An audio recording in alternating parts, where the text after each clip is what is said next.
Hi, stars, and welcome back to my channel. I'm Basil, and today I will be reading Copperfield by Realm Writing. This was a recommendation from one of you guys on one of my previous videos, so I really hope you enjoy. Now, here's the summary. It wasn't May's first time babysitting Erie. Heaven knows why she was trusted with a small child. A small, traumatized, very curious, and very quiet child. Yes, but still a child. Regardless, it wasn't her first time, and as always, she had been left in the secondary support lab with a child and three rules: no lab explosions, no delegations to other parties, and no villains or villainous activities. Or May babysits Eri and teaches her some life lessons along the way. It wasn't May's first time babysitting Eri. Heaven knows why she was trusted with a small child. A small, traumatized, very curious, and very quiet child. Yes, but still a child. Regardless, it wasn't her first time, and as always, she had been left in the secondary support lab with a child and three rules: no lab explosions, no delegations to other parties, and no villains or villainous activities. The rest were implied, and it's not like May didn't know how to take care of a child. She might not have any younger siblings, but she certainly had a great number of babies. And even if her babies were inventions, lots of the same rules still applied. Babies died if they ran out of battery juice. Children die if they lack food and sleep long term.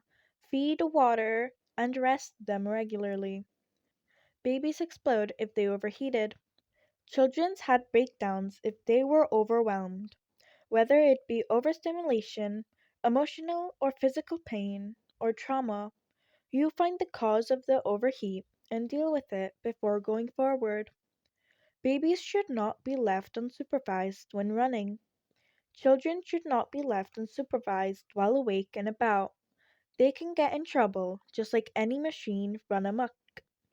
Babies should be kept in a safe and appropriate place when charging.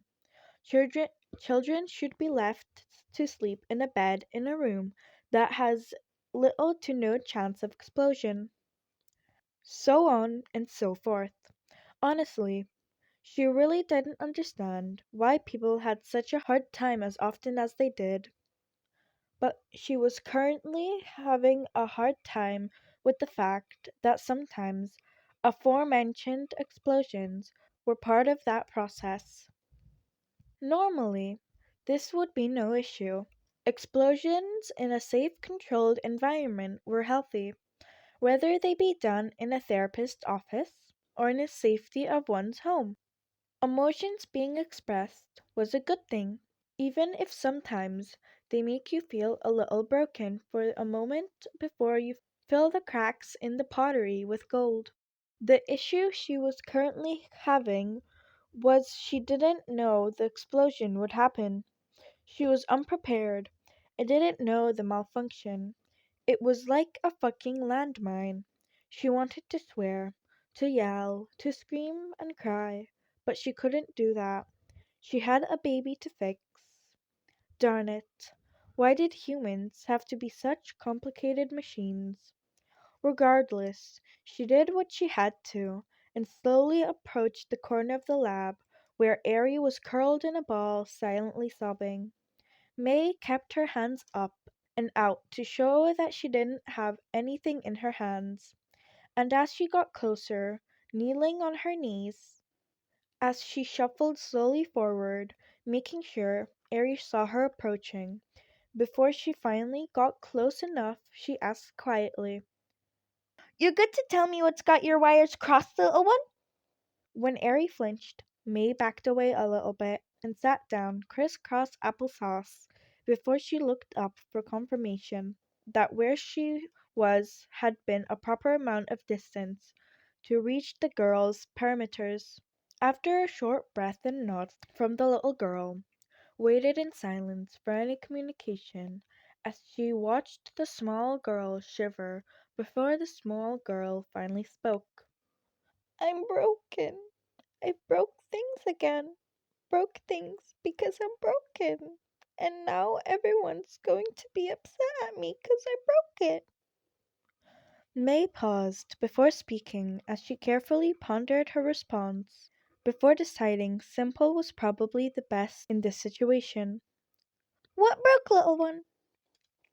After a moment, one of the little girl's hands unclenched to display a shattered little glass charm that looks too used to be an apple, and suddenly May understood.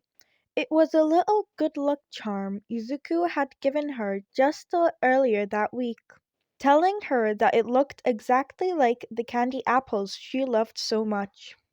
After a closer examination, May could see minor scuffs on Eri's hands and knees from where she had probably fallen and presumably shattered the charm. Ah, so most definitely trauma, with minor pain. Well, that could be fixed, couldn't it? May nodded, and then reached behind her to grab a scratch paper that sat on her desk, and then slowly went about folding it into a small origami box, then held it out to the now slightly distracted girl in front of her before quietly asking, well, I'm not everyone, so I don't know about them, but as for me, do you trust me? Erie's eyes looked May over before slowly nodding, with May nodding back at her response before further prompting. Okay, pieces in the box. Then we're gonna look at those after we look at those scripts, okay? After a moment, a small hand finally relinquished the glass shards into the small paper box before letting herself be scooped up slowly and brought over to the first aid box. The silence stretching on as May treated the scrapes till finally, right before they were done being covered, Eri finally asked, You're not mad I broke it? May finished with the bandages before looking the small child over, deciding on a course of action before looking her in the eyes firmly and responding quietly. Failure is the mother of inventions. Therefore, nothing is truly broken, not if you know what to do to build it back up again. Then she paused and let a grin spread on her face before she continued. Plus, you'll never beat me at blowing things up.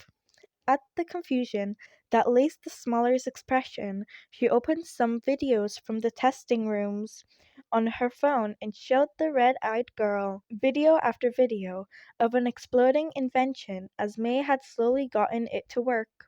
Till finally, she paused and looked at the girl grinning, and she whispered mischievously, Beat that!